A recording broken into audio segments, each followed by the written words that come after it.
ఎడల యెహోవా దృష్టికి పాపము చేసిన వారగుదురు గనుక మీ పాపము మిమ్మును పట్టుకొనును అని తెలుసుకొనిడి. హల్లెలూయా! హల్లెలూయా! నేను ఈ వాక్యమంతా నేను వెళ్ళను కానీ only one word underline it. మీ పాపము మిమ్మును పట్టుకొనును.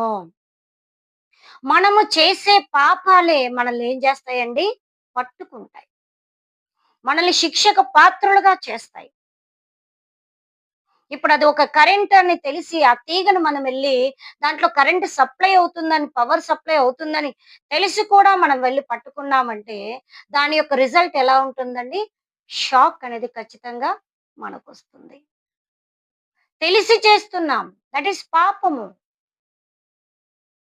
మన పాపమే మనల్ని ఏం చేస్తుందంట? పట్టుకుంటుంది. మీ పాపము మిమ్మును పట్టుకొనును.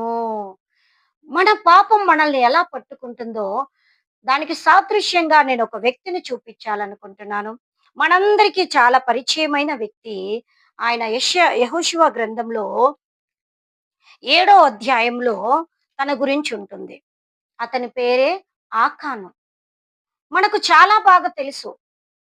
యెహోషువ దాదాపు 3000 మందితో కూడా హాయి దేశం మీదికి దండెత్తి వెళ్లి యుద్ధాన్ని ప్రకటించినప్పుడు, ఆ యుద్ధములో యెహోషువకు దేవుడు అపజయాన్నిస్తాడు. అప్పుడు యెహోషువ దేవుని యొక్క సన్నిధికి వచ్చి, "ఎందుకు దేవా మేము ఓడిపోయాము?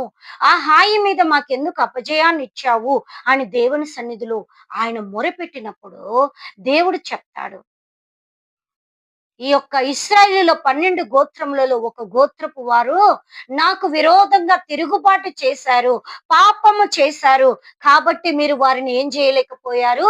జయించలేకపోయారు. 11 గోత్రాలు పరిశుద్ధంగా ఉన్నా, 12 ఒక గోత్రం వారు తప్పు చేసినందుకు కూడా దేవుడు వారికి ఏమిచ్చాడండి?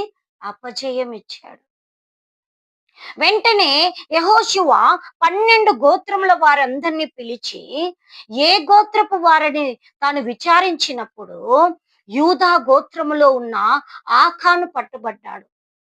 ఆకానును ఆ యొక్క యెహోషువ పిలిచి, "నువ్వు ఏం తిరుగుబాటు చేశావు? ఏం తప్పు చేశావు? ఏం పాపము చేశావు? నువ్వు ఏది దాచిపెట్టుకోకుండా మాకు చెప్పు" అని అన్నప్పుడు ఆకాను చెప్తాడు. ఏమని? అవును. నేను పాపము చేశాను. నేనేం చేశాను? నేను చదువుతాను.